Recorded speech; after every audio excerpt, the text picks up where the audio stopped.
Hello friends, I am getting ready to put a new project on the loom, and I am kind of thinking through the process of what dimensions I want this to be. I want it to be a scarf.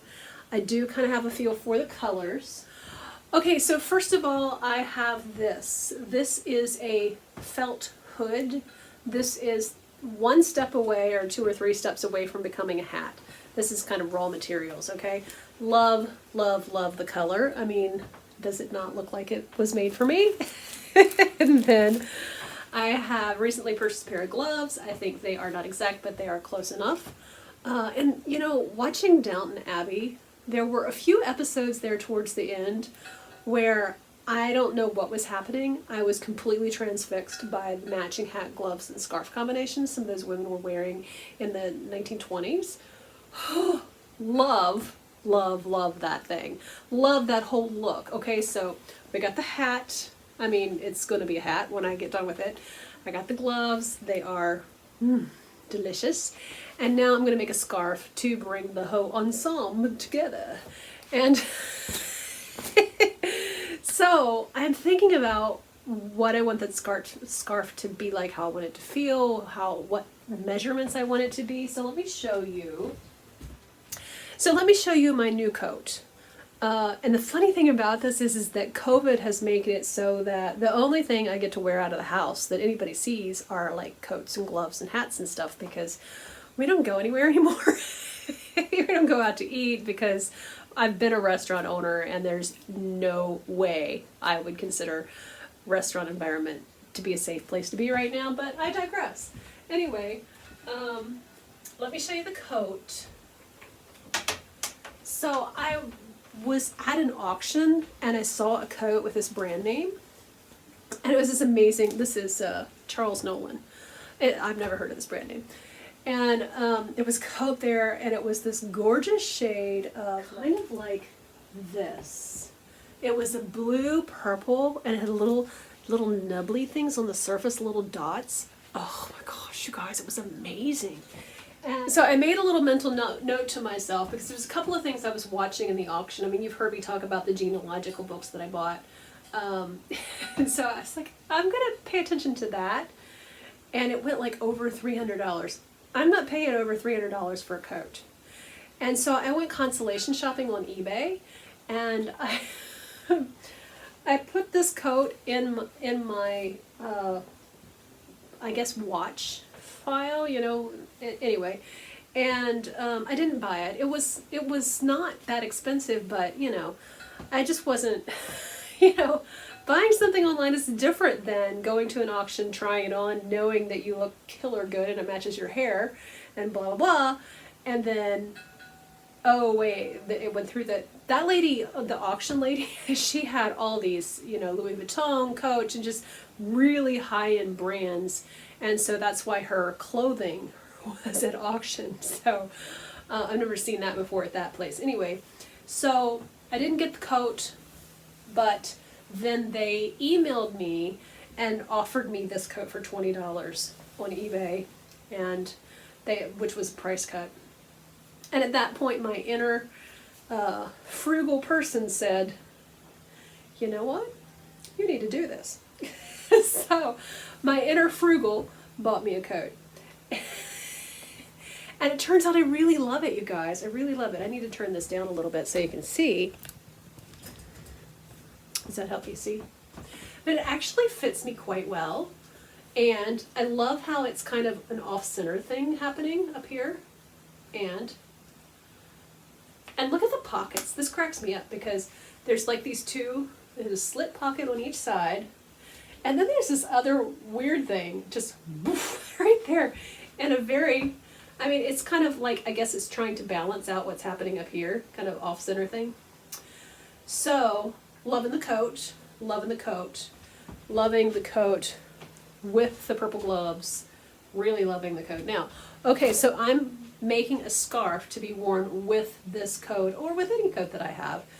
And so there's not a lot of space up here for a big fluffy thing. And so I think I can keep this one pretty simple. Just out of curiosity though, I have pashmina, and I'm just going to try this on just to kind of see. Let's see, how am I going to do this?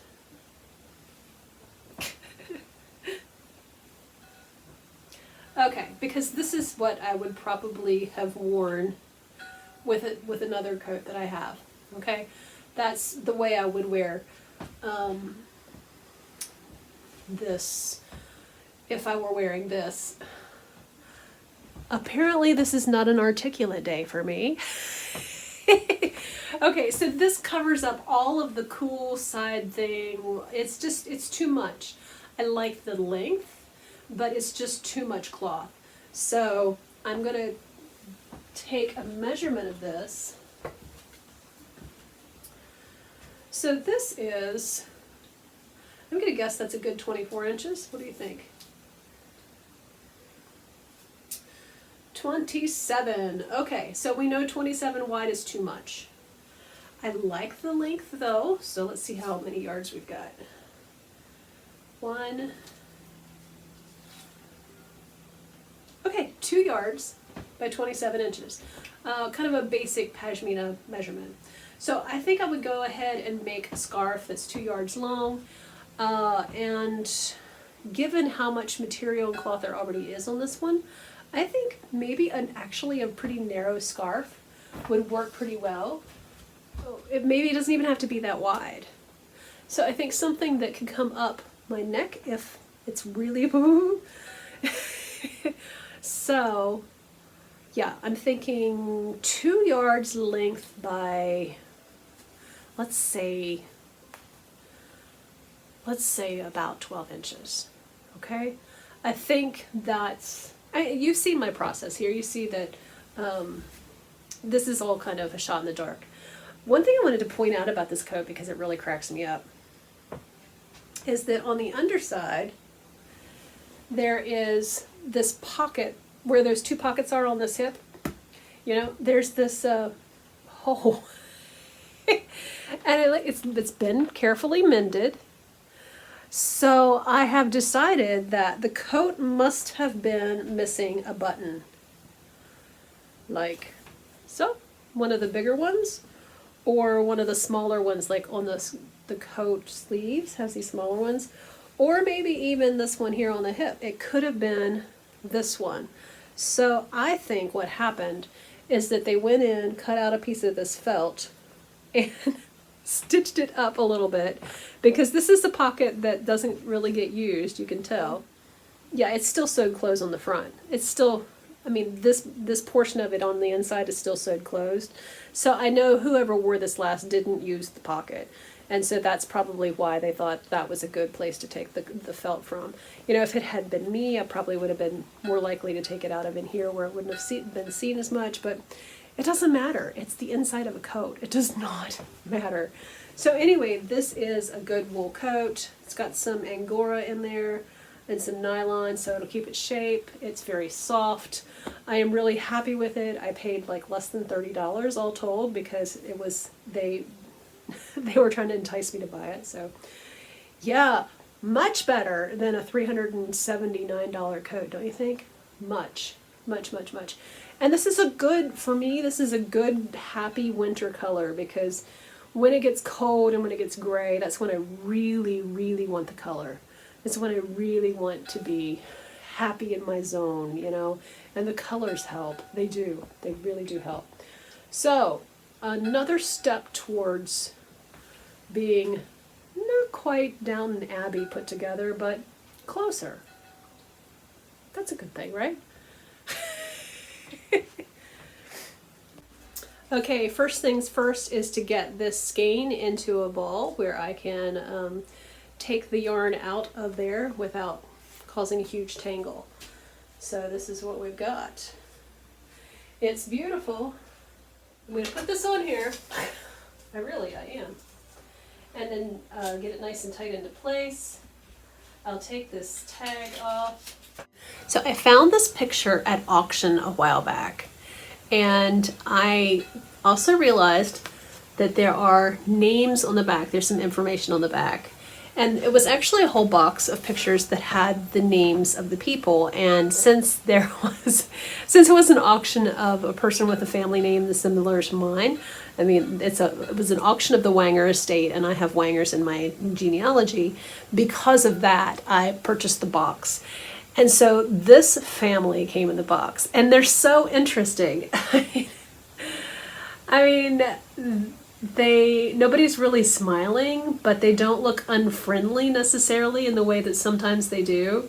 And so what I discovered in researching this family was that this is the family of Samuel Howard Chubb, Chubb, and this is him right here. He is a pastor or preacher or something of that nature. His wife's name is Catherine Watts, and that's her right here. And then they have a bunch of kids. So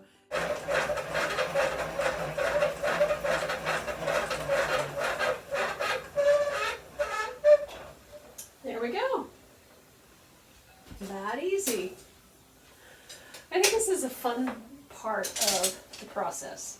And I may just leave that there because I may have some other things that need to be done. But I mean, you see, it took less than 5 minutes to do that. And it's really going to make a big difference in how easy it is to use a skein of yarn.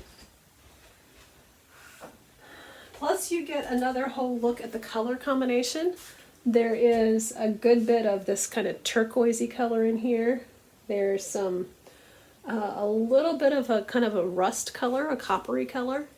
So I think because it's not just a solid purple, it's going to be a good warp thread for this particular project. So let's see what we can do. I'm going to go ahead and pull from the middle, and it will unravel out of the center.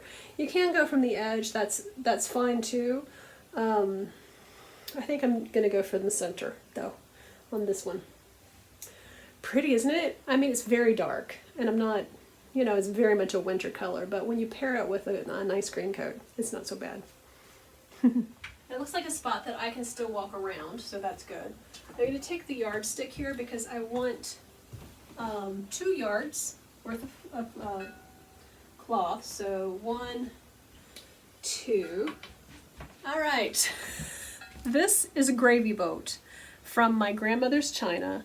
I've inherited this, and I don't really serve gravy. First of all, I'm allergic to both the butter and the flour that go in the gravy. But that's not really why I don't serve gravy. It's just if I were even going to serve gravy, which could happen, I'm more likely to put it in a pitcher where it can just be poured out instead of ladled out. So, turns out this is really fantastic because if you can put the yarn in here, it will hold it and keep it from going every which way. So I'm going to put the yarn in there. And then I'm just going to pull this thread out of the middle. Oops. And I'm going to put this under the loom, and the yarn will continue to come up out of there. And then I will go ahead and start warping this thing. So this is John S. Chubb. He was a dentist, okay? The next in line is William Curtis Chubb, and he was born in 1868. And this is the Reverend Samuel Howard Chubb. He was born in 1863 and died in 1945. And then the next one in the row is Charles R. Chubb. He was a plumber. He was, let's see, there's a story about him, I think. Let's see. Oh, that's right. This is Charles, this guy right here. And he choked on food at dinner and died. That was, he died in 1931. The Heimlich maneuver was invented in 1972. Okay, so there's a little tidbit of history for you. This poor guy was a plumber, and he died by choking on a piece of meat. The next person in the row is the Reverend Samuel. This is the father, okay? This is Reverend Samuel Reverend Samuel S. Chubb, born in 1838, died in 1907. Now, this guy right here is, which one is he? Oh, okay, he's Professor Edwin Watts Chubb. He was a teacher, professor, born in 1865 and died in 1959. And then we have Mama here. I'm not actually touching, by the way. I'm just assuming that having body oils on here is not a good idea. So this is Kate. She was Catherine Watts, and she married into the Chubb family. And she was born in 1834, died in 1926. Her parents were Samuel and Elizabeth Watts. And then this handsome little guy right here, on his draft, World War I draft registration card, he has both legs, okay? Because there's a listing in there. You have all your arms and legs. Okay, so Frank had both legs on the 12th of September 1917 on his World War I draft registration card. But on his death certificate, he is listed as both legs amputated. And I'm not a medical professional, but my impression is that he died from a complication to the amputation of both of his legs. So I think he was a casualty of World War I. Then this is Lizzie. She is Elizabeth L Chubb. She married Thomas Mark. I don't know how you'd say that last name. She was born in 1870 and died in 1937. So this is the Chubb family. Reverend Samuel S. Chubb, Sr. And then the one they called Howard was Samuel Chubb, Jr. Okay? So isn't that interesting to explore a family? I'm not aware of there being any relationship to me. These are not relatives of mine, to my knowledge. If they are sisters of, what does it say? The family of Kate Watts, their mother's Anna Watts Showalter. There may be some connection through Mrs. Showalter, I don't know, but if they're related, they're very distant. But it was interesting to find out that little bit of history, finding stories of genuine people behind these real faces. I mean, don't they look? Am I the only one that loves these old pictures? Because there's so much story there, I just feel like there's so much intrigue by just looking at pictures of old dead people. So anyway, I think one of these days I may put some of these on Etsy and see if I can, hopefully they will filter through to get to the right families. And I'll include, my card with all the research on it. But yeah, this one guy died, choked on his food at dinner. I mean, that's awful. But it just shows you how important it is. Something like the Heimlich maneuver has saved how many lives? I mean, will we ever even know? But that wasn't invented until 1972. And it sounds like this guy could have really used that piece of information. So, yeah. This is not my story, but I think it's an interesting story. So, yeah, I think I'll get back to weaving. But I wanted to share that because I'm fascinated by everything about this. I like the background. I think it fascinates me that both of these two gentlemen are wearing white ties. Everybody else is in a black tie. With the exception of him, he's got a little stud on his collar. And I don't know if some of this is because these two guys are preachers that they wear white ties. I don't know. I'm not a dress historian, but I am curious about things like that. To my knowledge, these are not Mennonite people. But they're looking good, aren't they? They are dressed. And she's got some ribbon in her hair. Yeah, it's cool. So I thought I would include that because I'm fascinated by this sort of thing. Absolutely fascinated. So I picked up some pictures when I was at the auction because they've got some family names that are in my genealogy as well. So I'm hoping to light upon some people who are actually ancestors of mine. that I have in common with whoever it was that hoarded all these wonderful pictures. I mean, just look at the characters we've got here. Aren't they great? I think the fact that they had to stand still for a while to get their picture taken meant that they really look different than maybe they would in real life, you know? I mean, she's got really cool eyes.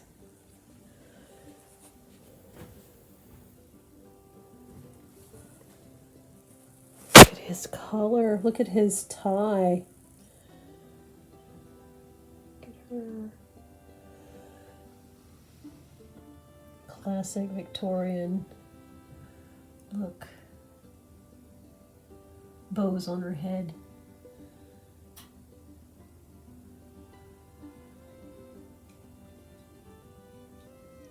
I'm loving the cape with a lot of lace. Young gentleman. The chair is cool. Look at the wainscoting behind them. How cool is that? Let's see. Who else do you really... Oh, okay. So a personal favorite of mine is... Let's see if I can get it without the glare. Are these beautiful women. These three friends or sisters. I don't know. And then I've got another trio over here. I don't know if those are the same three women or not, but isn't that cool? And it looks like they've got kind of fluffy mums on there. I don't know if they're celebrating something. Look at Grandma with the 4 grandkids. I have a label for this, but when I opened it, the label went flying, so it's somewhere in the room on the floor, and I have not been able to find it. Lace skirt. Xavier says this is a machine-made pieces on the wooden railing, so this is fairly modern. It's her. Look how she's backlit.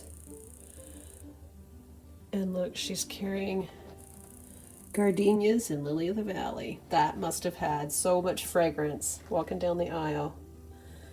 And gardenias and lily of the valley. And she's got kind of a 1920s vibe. Those eyebrows plucked beyond belief. But how cool is that? Backlit.